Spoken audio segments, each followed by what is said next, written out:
Bab 946, 8 kemenangan berurutan, pertarungan untuk tempat pertama. Teknik pedang 5 Dewa Divine, toren dari 10.000 pedang. Jiang Chen telah mencoba memahami teknik pedang selama beberapa bulan, dan ini sebenarnya pertama kalinya dia benar-benar mengeksekusi teknik itu. Segalanya menjadi lebih baik dari yang diharapkan. Bahkan, itu telah mencapai tingkat kekuatan yang telah dia tuju. Aura pedang yang tak terhitung jumlahnya bergegas menuju Tuan Muda Liu Xiang bersamaan, seolah-olah mereka terkunci padanya. Liu Xiang telah menghadapi banyak musuh yang kuat sejak dia menginjak jalan bela diri dan telah melihat banyak teknik pembunuh yang kuat, tetapi dia tidak pernah melihat satu yang biadab seperti yang dia hadapi saat ini. Perasaan malapetaka yang tiba-tiba tak dapat dijelaskan melandanya dan membuatnya merasa seperti ikan di atas talenan. Tidak mungkin dia bisa membalas. Insting langsung mengambil alih, melarikan diri. Dia pasti akan binasa jika dia memilih untuk menyerang langsung. Dia tidak ragu-ragu lagi setelah mencapai kesimpulan itu. Wajahnya kaget, dia langsung melesat keluar arena. Memukul, Torrent of 10,000 Swords tiba-tiba saat Liu Xiang melompat, mengubah setengah arena menjadi reruntuhan. Arena dilindungi oleh formasi terbatas. Banyak serangan kuat hanya mampu menyebabkan 1 atau 2 chip dalam strukturnya. Namun, serangan pedang Jiang Chen telah berhasil menghancurkan setengahnya. Kekuatan di balik pemogokan mengejutkan para penonton. Daerah itu begitu sunyi sehingga untuk sesaat, seseorang bahkan tidak bisa mendengar suara orang bernapas. Liu Xiang juga terdiam ketika melihat arena yang setengah hancur setelah dia bangkit kembali. Daerah itu langsung dipenuhi tepuk tangan meriah. Bahkan Tuan Klan Naga melingkar memuji Jiang Chen. Dia memperhatikan bahwa Jiang Chen telah menarik kembali sebagian pedangnya dan memberi Liu Xiang kesempatan untuk melarikan diri pada saat yang berbahaya itu. Beruntung Liu Xiang tidak bodoh dan meraih peluang yang diberikan kepadanya. Tuan Klan skeptis bahwa Liu Xiang masih akan hidup jika sebaliknya. Jiang Chen memotong sosok gagah saat dia berdiri dengan bangga dengan pedangnya di tangannya. Dia juga dalam suasana hati yang sangat bersemangat sekarang. Dia akhirnya membuat beberapa kemajuan kecil dengan teknik pedang ini.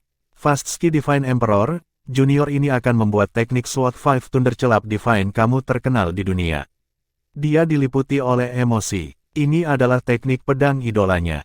Dia telah mengembangkan teknik pedang ini dan mengeksekusinya, semua untuk menunjukkan penghormatan kepada idolanya yang paling dihormati. Kekalahan Liu Xiang telah membuat murid klan besar lainnya kehilangan keinginan mereka untuk menantang Pil King Shen. Jiang Chen dengan mudah mencapai 6 kemenangan berturut-turut setelah itu. Dia kemudian dipasangkan melawan Sunyu Xiaosheng pada ronde ke-7. Menariknya, Sunyu Xiaosheng sebenarnya memutuskan untuk mengakui kekalahan sebagai gantinya. Ini mengejutkan. Jiang Chen sebenarnya cukup tertarik pada kuda hitam. Awalnya dia berpikir bahwa mereka memiliki pertandingan yang melelahkan, tetapi Sunyu Xiaosheng tiba-tiba mengakui kekalahan. Bahkan, dia tampak cukup baik hati saat melakukannya. Jiang Chen sangat bingung. Dia tidak bisa melihat apakah Sunyu Xiaosheng telah melempar pertandingan dengan sengaja atau jika yang lain benar-benar percaya bahwa dia tidak cocok untuk Jiang Chen. Bagaimanapun, ini berarti bahwa Jiang Chen telah mencapai 7 kemenangan berturut-turut. Pada ronde ke-8, Jiang Chen akhirnya dipasangkan dengan Jisan. Jisan tenggelam dalam pikirannya sendiri sebelum dia tersenyum masam. Teknik pedangmu itu, aku sudah banyak memikirkannya, namun aku masih belum bisa menemukan cara untuk mengalahkannya. Aku pikir tidak perlu bagi kita untuk membuang-buang waktu di sini. Petik 2. Lawannya telah mengakui kekalahan lagi. Ini telah menempatkan Jiang Chen tepat dalam sorotan. Setiap putaran sangat penting dalam pertarungan peringkat. Setiap kemenangan atau kekalahan dapat menentukan penempatan akhir seseorang di peringkat. Kehilangan satu akan berarti bahwa seseorang telah kehilangan kesempatan mereka untuk tempat pertama. Jisan tidak sengaja melemparkan korek api ke saudaranya. Dia hanya mengakui kekalahan setelah pertimbangan panjang karena dia tidak bisa menemukan cara untuk mengalahkan teknik pedang tangguh Jiang Chen. Dengan demikian, Jiang Chen mencapai kemenangan ke-8 berturut-turut tanpa berkeringat. Biasanya, mencapai 8 kemenangan berturut-turut akan berarti bahwa tempat pertama berada dalam jangkauan, namun, itu tidak terjadi kali ini, karena lawan terakhir Jiang Chen sama seperti dia dan belum kehilangan satu pertempuran pun. Namanya adalah Mi Chenzi. Pria ini telah bertarung melawan Jisan, Liu Xiang, dan Sunyu Xiaosheng dan telah menang melawan mereka semua. Karena itu, Mi Chenzi menggantikan Sunyu Xiaosheng sebagai kuda hitam yang paling banyak dibicarakan dan misterius di turnamen. Semua orang sangat ingin tahu tentang pembudidaya berkeliaran misterius ini. Dari mana asalnya, dan bagaimana ia berhasil mengalahkan begitu banyak jenius secara berurutan. Jisan bahkan memberi Jiang Chen peringatan setelah mengakui, berhati-hatilah dengan Mi Chenzi. Kultivasi pria ini bahkan melebihi milikku. Dia bukan pembudidaya berkeliaran biasa. Petik 2. Jiang Chen juga memahami alasan lain mengapa Jisan memilih untuk kehilangan pertandingan. Jisan ingin saudaranya berada dalam kondisi puncak ketika ia melawan Mi Chenzi. Mereka berdua memiliki 8 kemenangan beruntun. Siapapun yang memenangkan babak ini akan menempati peringkat pertama dalam peringkat jenius. Dengan demikian, pertarungan peringkat akhir sebenarnya adalah pertempuran dengan yang paling digaris. Pemenang pertempuran ini akan menjadi juara, sedangkan yang kalah hanya akan menjadi runner-up yang sangat sedikit. Meskipun hasil dari pertarungan lain akan mempengaruhi peringkat juga, mereka bahkan tidak menjadi signifikan seperti hasil dari pertempuran ini. Grand final pertandingan peringkat dijadwalkan berlangsung setelah semua pertandingan peringkat lainnya sehingga semua orang akan memiliki kesempatan untuk menonton pertandingan antara dua yang terkuat. Jiang Chen tidak terlalu terganggu dengan itu. Dia bahkan lebih ingin tahu tentang asal-usul lawannya. Dia merasa sangat meremehkan lawannya saat dia menatapnya. Nama lawan juga sangat membuatnya jengkel. Mi Chenzi, bisakah ini kebetulan? Nama aku Jiang Chen sementara namanya adalah moniker untuk Deatu Chen, dia jelas berbicara tentang aku, kan? Mungkinkah dia ada di sini seumur hidupku seperti makhluk kasar besar di peringkat bintang baru? Jiang Chen waspada, semakin dia memikirkannya, semakin dia curiga. Meskipun dia sudah menjadi Pilking Zen dari Velurium Capital, dia tahu bahwa ada kemungkinan bahwa Sekte Langit Ninesun dan modal surgawi abadi dapat menemukan remah roti yang menuntunnya kembali jika mereka menyelidikinya dengan cukup cermat. Yang bisa dia lakukan adalah berusaha untuk tidak meninggalkan terlalu banyak remah-remah di tempat terbuka untuk mereka temukan. Jika mereka mencurigai sesuatu, itu sepenuhnya dalam kemampuan dua sekte utama untuk mengirim murid jenius mereka untuk lingkup hal-hal. Jiang Chen telah lama curiga bahwa makhluk besar misterius itu adalah seorang murid dari salah satu dari dua sekte ini. Mi Chenzi ini mungkin adalah murid lain yang dikirim untuk membunuhnya. Dia mulai tertawa dingin setelah mencapai kesimpulan ini. Kamu ingin membunuhku? Datanglah. Tidak masalah apakah kamu dari Ninesun Sky Sect atau Eternal Celestial Capital. Aku akan mengumpulkan minat dari kamu berdua sebelum aku membalas dendam. Bab 947, Penentang yang Kuat. Semua pertempuran lainnya berakhir setelah 2 jam. Akhirnya tiba saatnya untuk babak kedua dari belakang. Karena pertempuran Jiang Chen dan Tuan Muda Liu Xiang telah terlalu merusak sebelumnya, panitia telah menyiapkan arena yang lebih kuat untuk putaran terakhir ini. Arena ini biasanya dibawa keluar untuk para kultivator kerajaan, namun ini dia, membuat penampilan lebih dulu. Arena khusus ini 2 kali ukuran yang lain, dan berbagai batasan pertahanannya sangat solid dan kedap udara. Jiang Chen melihat sekilas berbagai rune dan mesin terbang yang diukir pada 4 pilar, semakin memperkuat arena ini. Di satu sisi arena berdiri Jiang Chen, pemenang serangkaian pertempuran yang tak terhitung jumlahnya. Dia telah sepenuhnya terbiasa dengan tempo dan suasana pertempuran marsial pagoda sekarang. Emosinya benar-benar nyaman, tidak peduli siapa lawannya atau dari mana mereka berasal, pikirannya yang tenang hanya memiliki satu pemikiran di dalamnya, menjatuhkan mereka dari arena. Jika lawannya benar-benar datang hanya untuknya, dia tidak akan keberatan membunuh lawannya di arena lagi begitu dia mendeteksi sedikit permusuhan semacam itu. Mi Chenzi, seperti namanya, mendarat diam-diam di sisi lain panggung seperti setitik debu. 1. Chen also means das. Perselisihan terakhir atas posisi teratas dalam peringkat jenius akan diputuskan di sini, sekarang. Hebatnya, tak satu pun dari mereka adalah murid klan yang hebat dari Velurium Capital. Tak satu pun dari kandidat yang sangat disukai telah berhasil ke final sama sekali. Sebaliknya, salah satu kandidat adalah Pilking Zen, terkenal karena pengetahuannya tentang Pil Dao, sementara yang lain adalah seorang pembudidaya berkeliaran yang belum pernah ada yang mendengar sebelumnya. Mi Chenzi memiliki tinggi rata-rata dan memiliki fitur yang tidak jelas. Tidak peduli dari sudut mana seseorang memandangnya, orang akan berpikir bahwa dia hanyalah orang biasa di dunia yang luas ini. Tidak ada tepi yang jelas baginya, tidak ada udara yang kencang, tidak ada sedikit pun kesombongan. Dia benar-benar, seperti namanya, setitik debu yang tidak penting di tanah. Namun orang seperti inilah yang telah meraih 8 kemenangan beruntun untuk akhirnya berdiri di atas panggung untuk pertandingan terakhir ini. Untuk beberapa alasan, Jiang Chen tidak terlalu terkejut ketika dia melihat lawan di depannya. Dia punya firasat pertama kali dia melihat orang ini bahwa dia akan menjadi saingan yang tangguh. Memang, Pil King Zhen, aku sudah lama menunggu pertempuran ini. Aku hanya tidak berpikir bahwa itu akan datang pada akhir semua pertempuran peringkat dan bahwa itu akan menjadi penentu siapa yang menjadi juara. Mi Chenzi berbicara dengan suara yang tidak tergesa-gesa, memberi seseorang perasaan kemantapan yang ekstrim. Jelas bahwa tidak ada riak emosi di hatinya sekarang. Dia sepenuhnya fokus pada pertempuran yang akan datang. Jiang Chen sedikit mengangkat alisnya dan memindai Mi Chenzi dengan mata dewa. Apakah kamu mengantisipasi atau memiliki rencana lain? Kamu tidak memiliki peluang untuk memenangkan pertempuran ini, katanya dengan jaminan yang belum pernah terjadi sebelumnya. Lawannya tertawa tanpa secercah perubahan dalam ekspresinya. Kamu punya kepercayaan diri sebesar itu, Aku hanya tahu bahwa selalu ada seseorang yang lebih baik dalam bela diri Dao. Kamu memiliki serangkaian kemenangan berurutan hanya karena kamu belum pernah bertemu lawan yang benar-benar kuat. Aku akan mengakhiri legenda kamu dengan pertempuran ini. Petik 2. Mungkin rangkaian kemenanganku akan berakhir, tetapi kamu tidak akan menjadi orang yang mengakhirinya. Jiang Chen tertawa terbahak-bahak. Betapa sombongnya. Mi Chenzi juga tertawa terbahak-bahak. Aku akui bahwa kamu memiliki modal untuk menjadi begitu penuh dengan diri sendiri. Tapi ini semua hanya lelucon bagiku. Petik 2. Mi Chenzi yang mencolok ini sebenarnya sangat mengumpulkan auranya saat dia berbicara. Anehnya, cahaya dari seseorang yang superior tumbuh di wajahnya yang biasa, langsung mendorongnya ke ketinggian di mana ia bisa bersaing dengan Jiang Chen. Kedua jenius sudah bertukar banyak putaran saat mereka berbicara.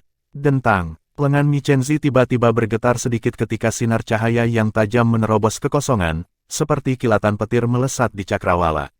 Sebuah pisau muncul di tangannya, satu penuh dengan niat membunuh. Bantalan Mi Chenzi berubah drastis saat bilahnya muncul. Apa yang tadinya tampak seperti seorang kultivator biasa sekarang mirip dengan dewa kuno yang berjuang untuk melepaskan belenggu, terbangun di dunia fana. Demikian pula bilah di tangannya mewujudkan rupa binatang buas kuno, ditekan selama ribuan tahun dan penuh kebiadaban yang tak terkendali, seolah ingin menelan dunia yang sesungguhnya.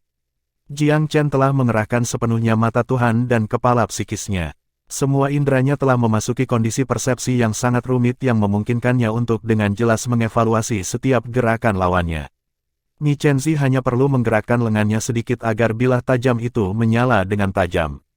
Sebuah sambaran petir muncul entah dari mana, tiba-tiba muncul dan menyerang ke arah Jiang Chen. Udara bergetar dimanapun ujung bilahnya lewat, mengganggu tatanan hukum ruang. Mata Jiang Chen bergerak cepat saat dia dengan ringan menyapu tangannya dengan cermin feather flight di lengan bajunya. Puff puff puff puff. Ketika cahaya menghantam ujung pisau, ujung yang sebelumnya kedap air itu tampaknya menabrak kekuatan yang luar biasa. Suara kisi terdengar saat lampu potong pecah dan menghilang menjadi motif cahaya. Mi Chenzi telah menerapkan pukulan ini dengan cara yang sangat halus, dan kekuatan terbesarnya adalah bahwa cahaya akan bersembunyi di kekosongan setelah dikerahkan, membuat orang tidak dapat melacak dari mana serangan itu berasal. Tetapi dengan kepala psikis Jiang Chen yang memperkuat akal sehatnya menjadi beberapa kali lebih kuat daripada pembudidaya rata-rata, ia dapat secara akurat memahami jalan cahaya pedang. Meskipun benar-benar sangat cepat, setara dengan kecepatan bintang jatuh, memperlambat serangan cepat adalah spesialisasi mirror. Itu bisa mengambil semua pendatang kecuali kecepatan lawan lebih cepat dari kecepatan reaksi Jiang Chen. Sayangnya untuk Mi Chenzi, meskipun serangannya sangat hati-hati, itu tidak lebih cepat dari waktu reaksi lawannya. Cahaya dari tebasan pecah, tersebar di seluruh arena. Dampaknya keempat pilar di sudut juga terdengar. Tanda-tanda dari aura pedang tersesat ditinggalkan pada mereka, menyebabkan para penonton menghembuskan napas kejutan. Arena ini jauh lebih tahan lama daripada yang sebelumnya.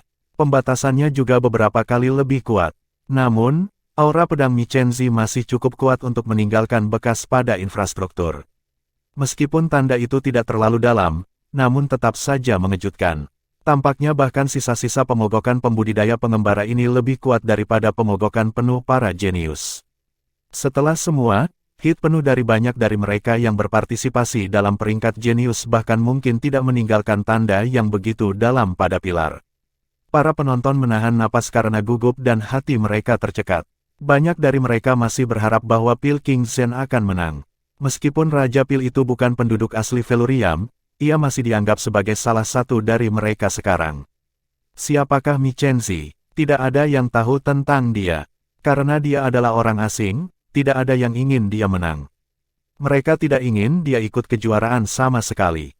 Bukan hanya kehilangan muka bagi para jenius jika ada orang asing acak yang memenangkan kehormatan tertinggi itu, tetapi juga bagi keseluruhan Velurium Capital. Oleh karena itu, tidak hanya House Wei, Menara Taiyuan, dan faksi Kaisar Pifau berharap agar Pil King Zen akan menang, tetapi banyak dari faksi Kaisar besar lainnya dan pembudidaya Velurium Capital lainnya juga melakukannya. Dengan cara ini, dia setidaknya bisa menjaga wajah terakhir mereka. Klan Tuan, apakah kamu memiliki pemikiran tentang Mi Chenzi ini? Jisan tidak bisa membantu tetapi bertanya pada akhirnya. Namun, Tuan Klan juga menggelengkan kepalanya. Tidak ada yang bisa mengetahui dari mana asalnya, latar belakangnya tersembunyi dalam. Namun, aku berspekulasi bahwa dia berasal dari sekte besar. Hanya saja ada terlalu banyak orang seperti itu di 8 daerah atas, dan murid-murid muda dari berbagai sekte jarang berkumpul. Semuanya terselubung dalam misteri, sehingga sangat sulit untuk menentukan dari mana dia berasal. Petik 2. Berbagai sekte Upper Eight Region tentu saja membangkitkan banyak jenius secara pribadi, tetapi mereka jarang menunjukkan wajah mereka, bahkan untuk acara seperti ini. Sekte juga tidak mau mengekspos kartu truf mereka, jadi sangat sulit untuk menemukan apapun tentang kejeniusan mereka tanpa penyelidikan khusus. Tuan Klan Coiling Dragon tidak dapat mengumpulkan banyak tentang Mi Chenzi. Tetapi satu hal yang dia yakini, dan itu adalah dengan tingkat kekuatan orang ini, dia pasti akan menjadi murid sejati, bahkan dalam sekte kelas 1. Dia berada di peringkat 5 besar atau bahkan dalam 3 besar. Tuan Muda Jisan dan Liu Xiang memiliki semua persimpangan dengan orang ini sebelumnya, jadi mereka secara alami menyadari betapa menakutkan kekuatannya. Tuan Muda Liu Xiang telah pergi setelah kekalahannya dari Jiang Chen, dengan hanya Ji Zongtang yang tinggal bersama Tuan Klan. Matanya terpaku pada arena saat dia memberikan pertarungan perhatian penuh. Dia adalah seorang fanatik Dao bela diri. Meskipun dia kalah dari Jiang Chen, dia tidak sedikit tertekan. Kekalahan tidak ada di matanya. Satu bergerak maju di jalur Dao bela diri hanya setelah kekalahan berulang. Apa yang harus dia lakukan adalah mengamati lawan-lawannya dan terus berupaya meningkatkan diri dengan harapan bahwa suatu hari, dia akan dapat bangkit kembali. Kembali ke panggung, Mi Chenzi tidak merasa bahwa dia telah mengalami kemunduran setelah kepindahannya. Alih-alih, ia menyerang berulang kali sebagai gantinya, membentuk 64 tebasan, seolah-olah ia memiliki selusin lengan. Mereka selesai dalam sekejap mata, dengan bayangan lengan diangkat untuk memberikan serangan pedang muncul di mana-mana di atas panggung. Pada saat berikutnya, mereka benar-benar membentuk formasi 8 trigram bayangan pedang yang sangat besar, menyegel semua ruang di sekitar Jiang Chen untuk radius 100 mil. Cahaya pedang itu seperti naga yang menghancurkan kehampaan. Aspek yang paling kritis adalah bahwa setiap struk tidak dapat dilacak dan tidak terduga. Mereka mirip dengan hujan meteor, tiba-tiba di sini dan kemudian pergi tanpa jejak. 64 pukulan ini adalah puncak dari Dao Pedang Mi Chenzi.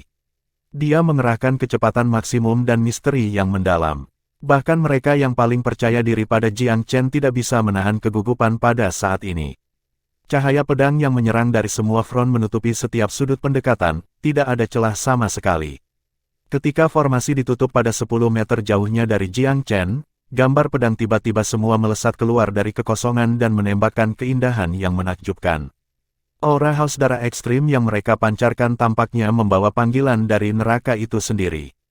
Goul dan arwah melolong, naga dan harimau meraung, bumi dan langit itu sendiri runtuh. Pada saat kritis itu, semua 64 sinar cahaya mendarat dengan kokoh pada Jiang Chen. Darah keluar dari tubuhnya di detik berikutnya saat seluruh tubuhnya meledak. Apa? Para penonton tertegun oleh pemandangan itu. Keheningan mematikan turun, karena tidak ada yang bisa menerima perkembangan kejam ini. Sentrivire dan yang lainnya yang menonton di bawah panggung hampir tidak bisa tetap berdiri. Ling Huier berteriak, dua gundukan besar di dadanya naik turun saat matanya memerah dan air mata menetes di wajahnya. Wajah Gouyu yang sangat cantik mengering dari semua warnanya saat dia menggenggam lengan Huang, seluruh tubuhnya gemetar tak terkendali. Mata Huang melesat cepat, jejak senyum tiba-tiba muncul di bibirnya saat dia dengan ringan menepuk bahu Gouyu. Jangan khawatir, saudari Gouyu. Semuanya baik, senyum muncul di bibir Mi Chenzi. Namun, dia tiba-tiba goyah karena dia sepertinya mendeteksi sesuatu. Lengannya dengan cepat berputar dalam tebasan backhand. Puff! Stroke ini sangat tiba-tiba dan menjerit di udara. Bam! Namun, cahaya yang kuat itu tidak mengenai apapun. Itu hanya menabrak pilar. Calon itu mengerutkan kening. Dia baru saja merasakan sedikit bahaya, jadi mengapa stroke-nya mendarat di udara kosong. Ketika dia berbalik untuk melihat lokasi kehancuran lawannya lagi, dia tidak menemukan apapun di depannya. Yang disebut adegan berdarah baru saja ilusi. Trik murahan. Dia akhirnya yakin bahwa dia telah dimainkan. Pilkingzen memiliki kemampuan untuk menghilang yang sudah digunakan 2 kali, sehingga Mi Chenzi terkejut tetapi tidak tercengang oleh perkembangan ini. Pilkingzen, aku akan menghiburmu karena kamu takut melawan aku secara langsung. Aku ingin kamu tahu bahwa trik ruang tamu kecil ini bukan apa-apa pada akhirnya. Petik 2. Dia sepenuhnya menunjukkan sikap dominannya pada saat ini, tidak lagi memancarkan sikap seorang pembudidaya berkeliaran biasa. Tampaknya gerakannya meleset beberapa kali berturut-turut membuatnya marah. Dia mengulurkan tangan dengan menggenggam, datang dengan bel di tangannya. Itu adalah lonceng yang dirancang jahat, karena pegangannya tampak seperti pegangan pedang, sedangkan lonceng itu sendiri dirancang sebagai monster yang meringis dengan sepasang sayap di punggungnya. Item itu disertai oleh aura menakutkan, langsung membasahi atmosfer arena. Babak 948, serangan balik, naga mengaum. Bel tangan itu memberikan pengaruh yang menyeramkan pada jarak beberapa ribu meter di arena. Rasa jijik dirasakan secara universal, mual, kebutaan, dan rasa tidak enak pada umumnya. Kabut gelap tampak menyelimuti arena. Matahari cerah dan langit biru tidak lagi, dikaburkan oleh abu-abu yang mengepul.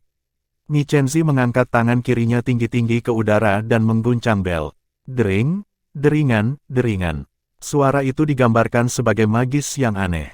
Itu bergema keluar dari panggung. Tidak ada yang aneh tentang kebisingan yang muncul pada sidang pertama. Tetapi ketika itu bergema dan beresonansi dengan materi arena itu sendiri, gema menciptakan irama aneh yang memukau yang memenuhi ruang. Aliran udara itu sendiri telah diubah. Suasana penuh dengan semacam disorientasi dan kebingungan yang tidak bisa dengan mudah dijelaskan. Meskipun ia mengudara dan juga tersembunyi, Jiang Chen jatuh ke linglung singkat. Wajahnya berubah warna di saat berikutnya.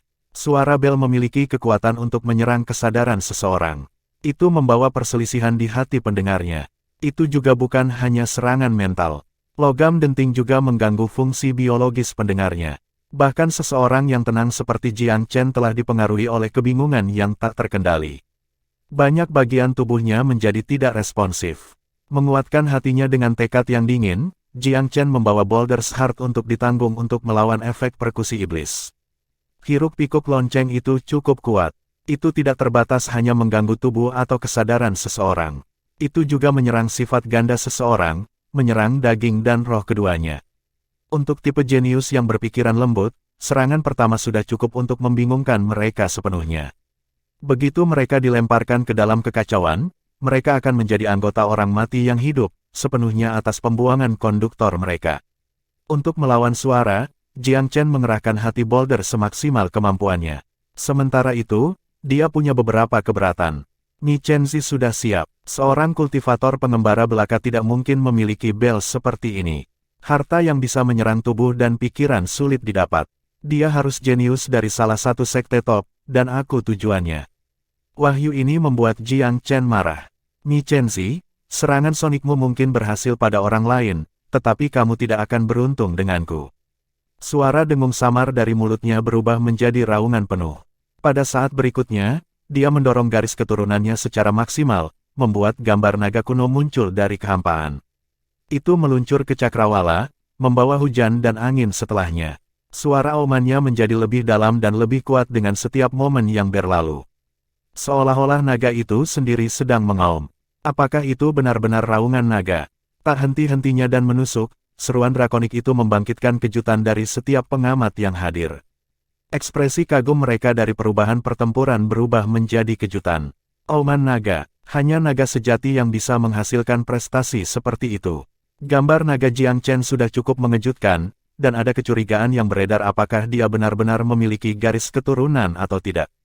Tampilan memekakkan telinga ini jauh lebih besar. Seolah-olah naga sejati telah turun ke bumi, seruan nyaring meresapi udara di sekitar pagoda Velurium. Seperti sungai kecil yang diambil sebagai anak sungai oleh sungai yang lebih besar, bunyi bel ditelan seluruhnya. Raungan naga berkuasa atas semua, menekan semua. Ni Chenzi tampak sangat ketakutan. Baru saja mengeluarkan kartu trufnya, dia merasa aman seperti Gunung Tai. Dia yakin bahwa Soldrain Bell-nya akan menjamin kemenangannya. Tidak pernah ada orang yang bisa menolak godaan Bell, terutama ketika digunakan sebagai penyergapan. Tentu saja, siapapun yang berada pada atau sedikit di atas levelnya tidak memiliki kesempatan untuk melawannya. Bell adalah harta abadi dari zaman kuno.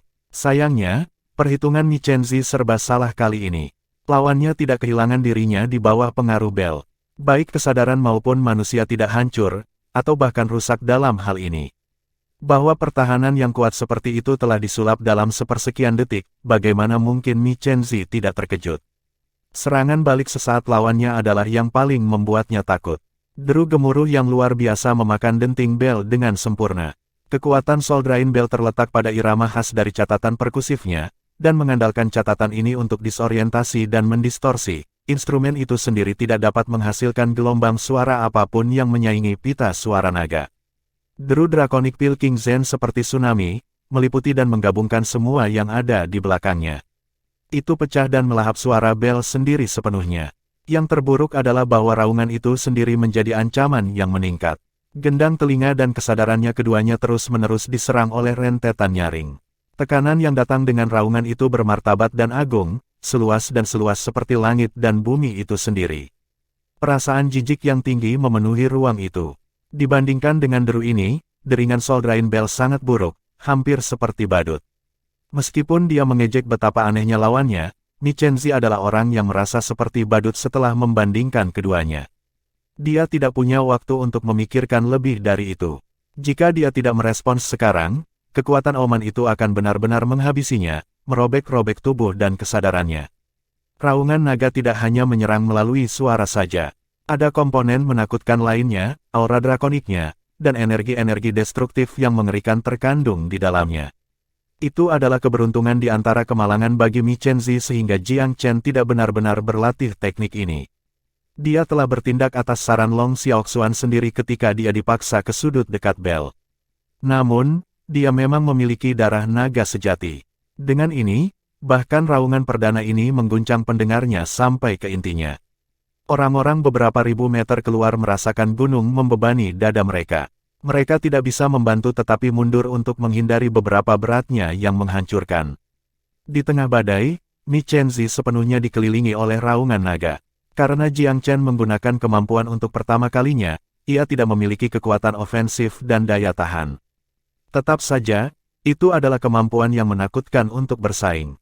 Ketika sampai pada naga sejati, bahkan kemampuan biasa jauh lebih kuat daripada apapun yang bisa dikerahkan oleh pembudidaya rata-rata.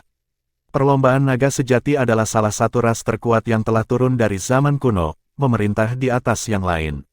Naga sejati bisa bergerak tanpa terkendali di seluruh bidang surgawi. Tempat sekecil benua Divine Abyss tidak bisa menahan lilin. Sekarang Jiang Chen telah melampaui lawannya dalam hal kehadiran, sudah waktunya untuk menekan keunggulan. Dengan beberapa gerakan tangannya, Pentacolor Divine Swords muncul kembali di udara. Dia mulai mengucapkan mantra sekali lagi. Ayat memanggil pedang, dan guntur berguling di balik awan. Teknik Divine Five Thunder Celap Sword menyulap badai hujan pedang yang deras, menghujani Mi Chenzi dengan semangat yang menakutkan.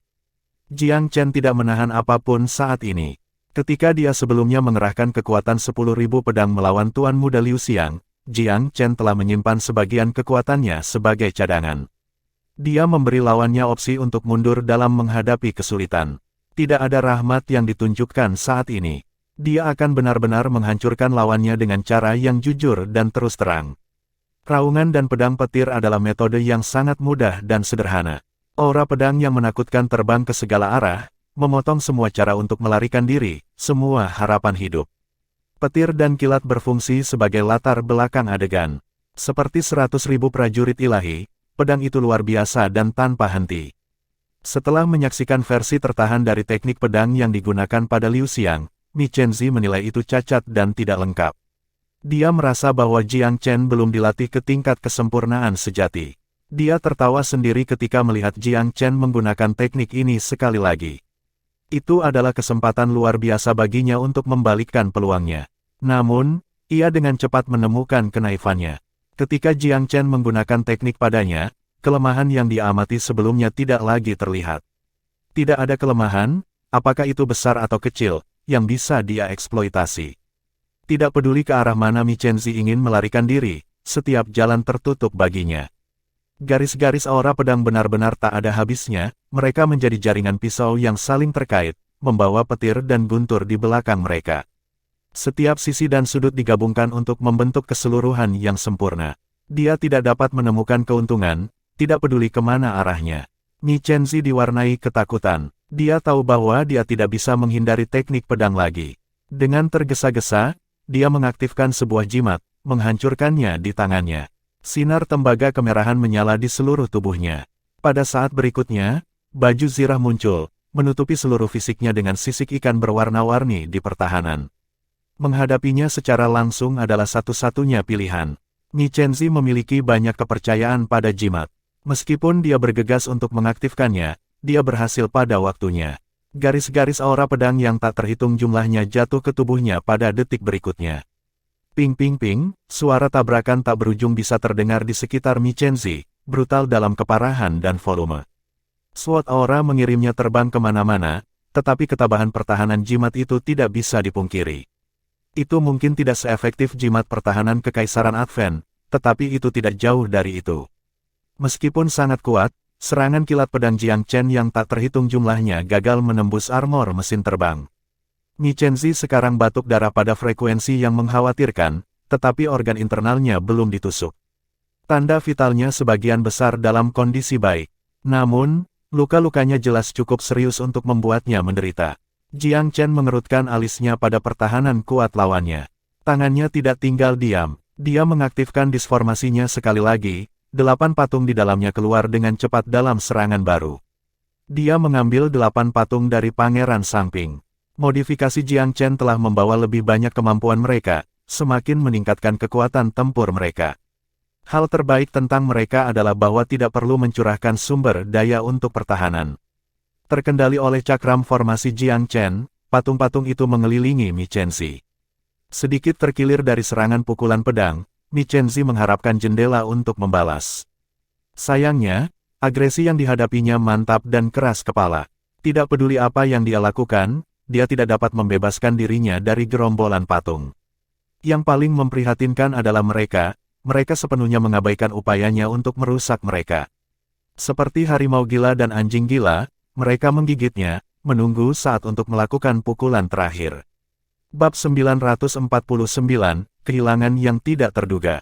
Mi Chenzi adalah veteran pertempuran yang tak terhitung jumlahnya. Dalam setiap penaklukan masa lalunya, dia melumpuhkan, menghancurkan, dan tanpa ampun menipu musuh-musuhnya tanpa ampun. Tidak pernah ada pertempuran yang tidak menyenangkan seperti hari ini. Dia telah dimanuver di setiap belokan, tertahan di setiap gerakan, dan yang terpenting, dia bahkan tidak bisa mulai memikirkan solusi apapun untuk kesulitannya. Dia telah melihat 8 patung sebelumnya. Pemilik mereka sebelumnya adalah seorang pembudidaya berkeliaran yang dikenal sebagai Pangeran Sangping. Tetapi dalam ingatannya, ke-8 patung itu tidak memiliki kekuatan ofensif yang mengerikan dan mobilitas menakjubkan yang mereka miliki saat ini. Patung-patung sekarang memiliki semangat baru kepada mereka bersama dengan beberapa derajat peningkatan kecerdasan. Mereka menjadi mirip dengan para kultivator sejati, baik dari segi kekuatan mentah dan kesadaran medan perang. Namun, itu bukan aspek yang paling menyebalkan dari mereka. Bagian yang paling menjengkelkan adalah bahwa patung-patung itu bukan dari darah dan daging, mereka adalah benda anorganik. Tak satu pun dari pembalasannya memiliki efek apapun. Serangan yang paling banyak dilakukan adalah meninggalkan bekas luka yang samar. Bila Mi Chenzi terus-menerus menamparkan patung-patung itu, tetapi dia tidak bisa sepenuhnya memusnahkan mereka. Sebagai boneka pada dasarnya dari kehendak pengontrol mereka, patung-patung itu tidak dapat dihitung sebagai benar-benar dihancurkan kecuali mereka dihancurkan. Masalah dengan proposisi ini adalah bahwa boneka tidak takut dipukuli, tetapi dia melakukannya. Ya, dia secara instan meningkatkan pertahanan tubuhnya beberapa kali lipat, tetapi semburan serangan yang dialami barusan telah menimbulkan beberapa luka. Meskipun dia akan baik-baik saja dalam waktu dekat jika dia membiarkan patung-patung itu terus-menerus menghantamnya, itu pasti akan menjadi masalah jika diulur dalam periode waktu yang lebih lama. Yang paling penting, dorongan defensif mesin terbang itu memiliki batas waktu. Begitu durasinya habis, dia tidak punya cara untuk melindungi dirinya dari serangan hiruk-pikuk dari kumpulan patung. Tubuh kedagingannya tidak akan bertahan lama melawan patung-patung anorganik begitu pertempuran sengit terjadi. Hati Mickenzie penuh dengan kecemasan. Ini adalah kesulitan yang belum pernah dia temui sebelumnya. Dia masih memiliki kartu truf terakhir, tetapi sulit baginya untuk menggambarnya dalam keadaan saat ini. Lebih penting lagi, jika dia menunjukkannya kepada penonton, identitasnya akan terungkap, dan itu akan membawa bencana bagi dirinya dan sektenya. Pada saat ini, Mickenzie sangat gelisah. Pertandingan itu memiliki 3 pengamat rahasia yang bahkan lebih resah darinya. 3 Raja Suci dari Ibu Kota Kekal Abadi, Saint Holy King Mu Danke, dan Holy King Bei, menonton dari jarak yang aman. Mickenzie, di arena adalah jenius tingkat atas dari Eternal Celestial Capital, salah satu murid sejati sekte itu. Setelah melihat semua kemenangan berturut-turut Pil King Zen sebelumnya, mereka menyaksikan pembunuhan brutal terhadap seseorang yang tampak curiga seperti murid bergengsi yang sama dari Ninesun Sky Sect. Mereka sudah memiliki pemikiran kedua tentang apakah mereka harus mengirim jenius terbaik mereka sendiri di tempat pertama. Modal surgawi abadi telah mengirim total 3 orang jenius. Namun, 2 lainnya sudah tidak berguna. Bahkan jika mereka naik panggung, satu-satunya hal yang takdir bagi mereka adalah kematian. Hanya Mickenzie yang memiliki peluang. Ketika dia menghasilkan Soldrain Bell, ketiga Raja Suci itu benar-benar terkejut. Sungguh, kepala sekte itu menyukai, Mickenzie, tidak mengenal batas. Anehnya, lonceng yang mereka lihat sebagai jalan menuju kemenangan tertentu tidak banyak berpengaruh pada Pil King Zen.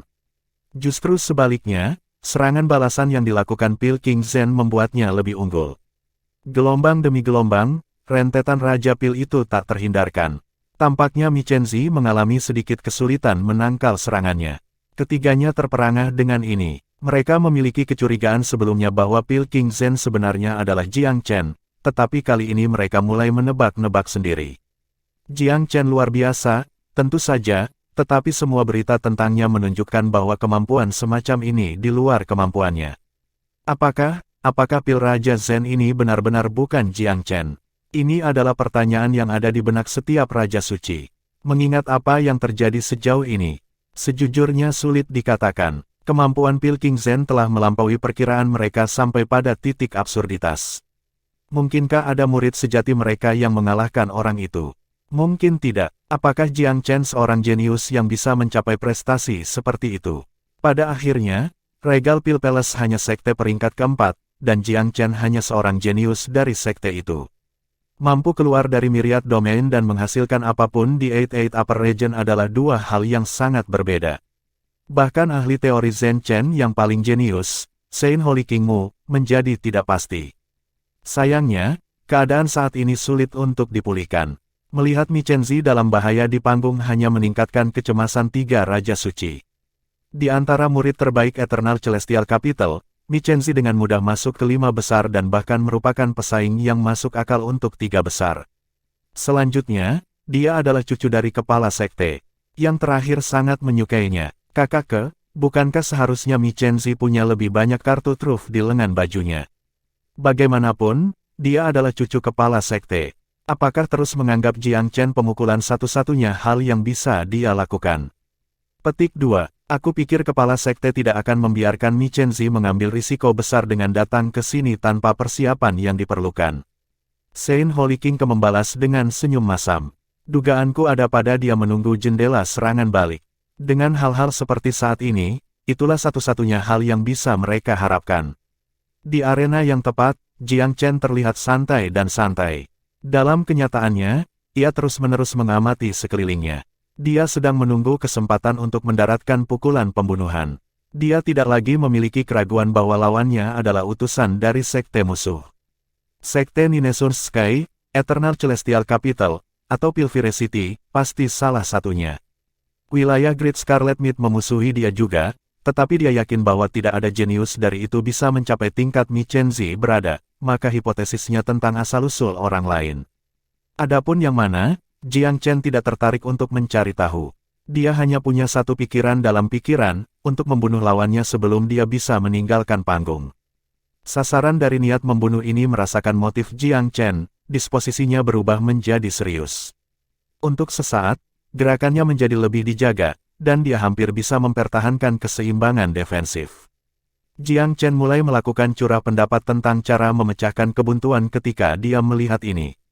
Dia memiliki banyak metode lain, tentu saja, formasi, Bewitching Lotus-nya, gunung emas magnetnya, tapi dia tidak berencana untuk menggunakan salah satu dari mereka untuk saat ini. Mengembang lengan bajunya, dia menembakkan sinar tak terlihat dari cermin Featherflight-nya. Mi Chenzi sudah cukup sibuk menangani 8 patung. Bagaimana dia siap untuk intervensi cermin yang tidak terduga? Punggungnya berayun, dan langkahnya melambat. Penundaan sesaat ini menyebabkan 2 patung bertabrakan di bahu kiri dan kanannya. Bam-bam, meskipun ia memiliki bangsal pertahanan yang kuat di seluruh tubuhnya, serangan itu cukup keras untuk membuatnya sakit tulang. Napasnya menjadi acak-acakan, tanda-tanda vitalnya terganggu oleh dampaknya. Mereka tidak benar-benar mematikan, tetapi serangan-serangan itu benar-benar membuat angka pada dirinya. 20 atau 30 dari ayunan itu akan cukup untuk menyebabkan trauma berat. Jiang Chen mengulangi gerakannya sebelumnya. Sinar konstan dari cermin Featherflight berseri-seri ke arah tubuh Mi Chenzi, selalu oportunistik dalam pengaturan waktunya. Terus-menerus diperlambat oleh cermin menghalangi dia cukup untuk dipukul 7 atau 8 kali berturut-turut. Tak satu pun dari mereka yang menyebabkan memar yang kritis, tetapi bas non-stop hanya memperburuk kondisinya. Kemampuan menangkal jimat itu tangguh, tapi itu tidak tahan dengan aliran pukulan yang tak terputus. Sambil panik, Mi Chenzi berteriak di atas paru-parunya, "Pil King Zen, metodemu terlalu kuat. Aku mengakui kekalahan." Petik 2. Dia mengakui kekalahan. Jiang Chen sama sekali tidak membayangkan kemungkinan perampasan Mi Chenzi pada saat yang genting ini. Apakah dia baru saja dipermalukan oleh serangkaian serangan? Tujuan mempermalukannya adalah untuk memprovokasi dia. Lebih disukai sehingga di saat panas, dia mengatakan sesuatu seperti, "Aku tidak akan pernah menyerah." Sayangnya, Jiang Chen telah meremehkan ketebalan kulit Mi Chenzi ini. Menyerah. Alangkah baiknya peristiwa, pada waktu yang penting juga. Ketika semua dikatakan dan dilakukan, ini hanya pertandingan yang kompetitif. Tidak ada pembenaran untuk menebang lawan setelah penyerahan publik. Itu ada dalam aturan juga, atas kehilangan, pihak yang menang tidak bisa mengejar pihak yang kalah lebih jauh. Jiang Chen ingin lebih dari apapun untuk membunuh lawannya saat itu juga, tetapi alasan mengatakan kepadanya bahwa kemenangan sudah diputuskan. Sambil menahan cerminnya, Jiang Chen mencibir, "Mi Chenzi, kamu banyak bicara tentang mengakhiri kemenanganku. Malu itu semua kacau dan tidak ada gigitan, ya." Petik 2. Ini adalah upaya untuk memperburuk Mi Chenzi lagi. Mi Chenzi memiliki ekspresi gelap di wajahnya. Pertandingan sudah berakhir. Apa gunanya mengatakan sesuatu yang lebih? Pemenang selalu benar, pecundang selalu salah. Kamu yang pertama, jadi apapun yang kamu katakan baik-baik saja. Petik 2. Dia agak menentukan tentang itu semua. Itu adalah kata-kata seorang pria yang tak punya apa-apa lagi untuk kehilangan. Mereka sulit untuk menenggelamkan gigi seseorang. Jiang Chen hanya bisa mempertahankan ejekannya, mata Tuhannya memandang ke dalam jiwa orang lain. Mi Chenzi menjadi tenang lagi. Dengan tampilan yang benar-benar tidak dapat diuraikan, dia tampak sangat biasa sekali lagi. Pil King Zen, 9 kemenangan berturut-turut. Tempat pertama dalam pertempuran peringkat, di atas peringkat jenius. Pertandingan menyimpulkan, hakim berdiri untuk mengumumkan hasilnya dengan keras. Pertarungan peringkat kelompok lain sudah berakhir sekarang juga. Kesempatan untuk menantang orang lain datang berikutnya. Menurut peraturan yang dinyatakan sebelumnya, kelompok keempat hingga keenam memiliki hak untuk menantang 30 jenius teratas dalam kelompok pertama hingga ketiga. Sangat sedikit dari mereka yang benar-benar menggunakan opsi tersebut. Mereka menjadi saksi perbedaan kekuatan secara langsung. Jelas, Setiap orang memiliki ketakutan tertentu bahwa mengeluarkan tantangan setara dengan penghinaan terbuka. Dengan demikian, bisa jadi percikan untuk agresi lebih lanjut di arena. Jika kebetulan orang yang berperingkat lebih tinggi ditantang dan menganggapnya sebagai penghinaan, nyawa orang yang berperingkat lebih rendah akan berada dalam bahaya ketika dia menghadapi beban penuh dari kekuatan orang yang berperingkat lebih tinggi. Dengan pertimbangan ini, hanya ada 6 contoh tantangan seperti itu. Semuanya berakhir dengan kegagalan tanpa kecuali. 4 area terakhir memiliki peluang serupa yang terbuka bagi mereka untuk masuk ke posisi 164 teratas. Taruhannya sedikit berbeda, mereka membuka pintu untuk bersaing dalam ranking Tuan Muda. Itu adalah kesempatan yang hampir tidak ada dari para pembudidaya berperingkat rendah yang ingin menyerah. Dengan demikian, pertempuran yang terjadi setelah itu antara pangkat yang lebih rendah jauh lebih sengit. Bab 950, Peringkat Para Tuan Muda. 36 kontestan dari 4 grup terakhir akan didiskualifikasi karena tempat mereka pada akhirnya akan diambil oleh 36 jenius dari 7 Kaisar Agung. Persaingan sangat ketat di bagian bawah peringkat karena itu, dengan 8 orang jenius meluncurkan tantangan yang berhasil di akhir pertempuran. Segmen terakhir datang tepat setelah itu. Beberapa jenius yang didiskualifikasi sekarang diberi kesempatan kedua. Mereka harus dikalahkan oleh pesaing di 30 atas untuk memenuhi syarat untuk kesempatan kedua, dengan kesempatan ini menjadi upaya terakhir mereka. Mereka harus menantang 164 finalis untuk peringkat jenius. Tidak banyak pembudidaya yang tidak beruntung layak mendapat kesempatan kedua di antara yang didiskualifikasi, tetapi Wei Jie adalah salah satunya. Namun, ada satu lagi murid jenius dari klan besar yang bahkan lebih sial darinya. Dia dikalahkan ketika dia masih berbicara. Sekitar selusin pesaing mengklaim kesempatan kedua mereka, tetapi hanya Wei Jie dan murid klan besar yang berhasil. Wei Jie telah memilih lawannya dengan sangat hati-hati. Setelah pertempuran yang sulit, ia akhirnya menang dan mengambil alih tempat lawannya. Dia sekarang berada di peringkat ke-156. Dengan itu, peringkat jenius akhirnya berakhir. 164 kontestan dari Genius Rankings dan 36 jenius di bawah 7 kaisar besar sekarang akan bertarung untuk mendapatkan tempat di ranking of Young Lord. Hanya 36 dari mereka akan memenuhi syarat untuk peringkat Tuan Muda. Banyak kontestan di antara peringkat jenius hanya karakter yang lebih rendah jika dibandingkan dengan jenius sejati. Mungkin kurang dari 10 dari mereka yang benar-benar memenuhi syarat untuk menantang ranking Tuan Muda. Namun, mungkin tidak akan lebih dari 3 yang akan berhasil memasuki ranking Tuan Muda. Pertempuran ranking Tuan Muda memiliki seperangkat aturan yang sama sekali berbeda dari 2 pertempuran peringkat sebelumnya. 36 penerus dari 7 Kaisar Agung sudah terdaftar dalam ranking Tuan Muda, 164 jenius lainnya hanya diberi kesempatan untuk menantang mereka. Setiap kontestan hanya memiliki 1 peluang dan 1 target spesifik untuk ditantang. Mereka yang berada di kelompok pertama peringkat jenius hanya memenuhi syarat untuk menantang jenius peringkat 20 dari ranking Tuan Muda, sementara mereka yang berada di kelompok kedua hanya memenuhi syarat untuk menantang jenius peringkat 22. Pola ini berlanjut sampai ke kelompok ke-16 yang dapat menantang jenius peringkat ke-36. 10 jenius di masing-masing kelompok hanya diberi 1 kesempatan, dan mereka semua harus menghadapi lawan yang sama. Tantangan pertama Jiang Chen secara alami adalah jenius peringkat 21 sejak ia berada di kelompok pertama. 20 jenius top dalam ranking Tuan Muda tidak diharuskan untuk menerima penantang pada tahap ini.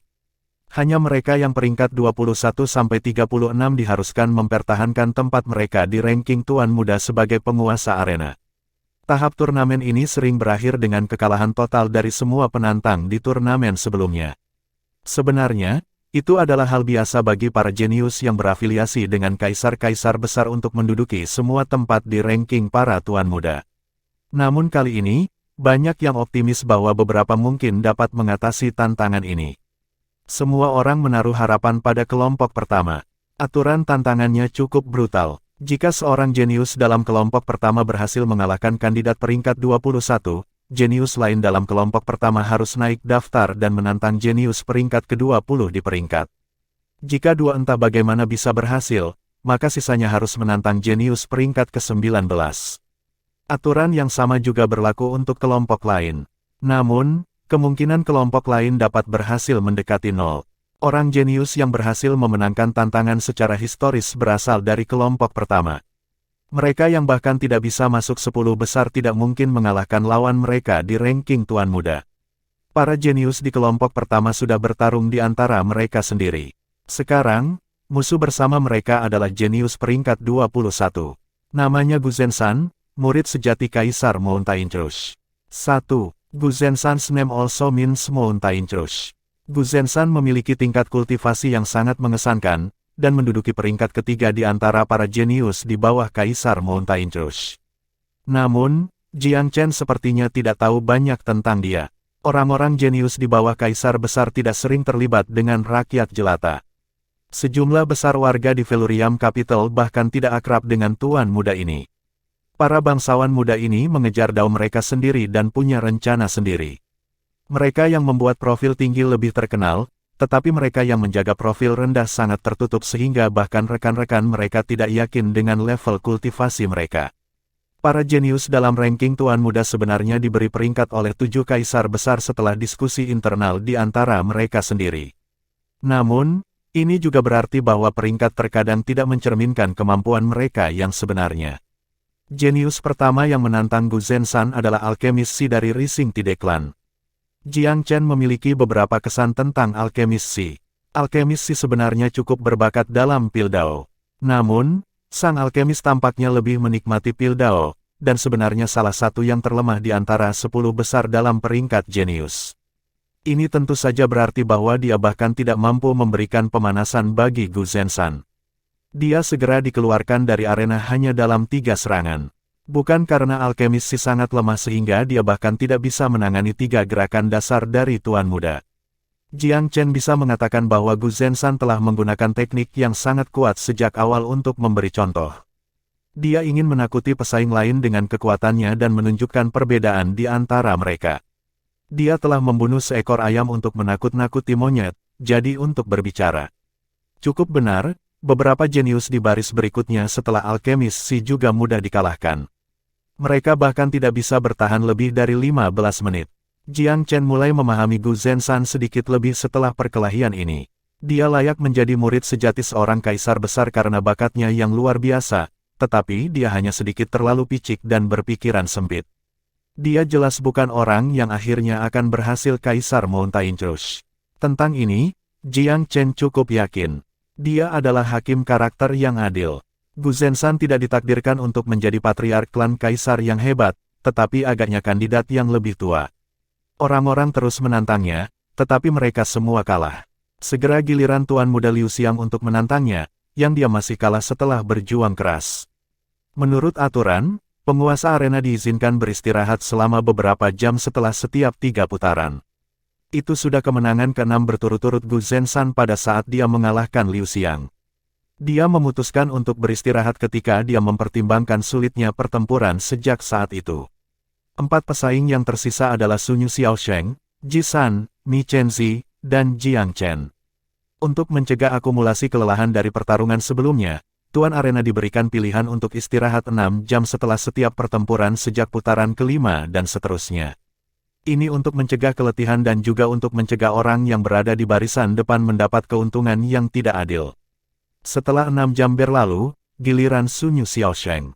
Jiang Chen telah memperhatikan dengan cermat pembudidaya berkeliaran sembrono.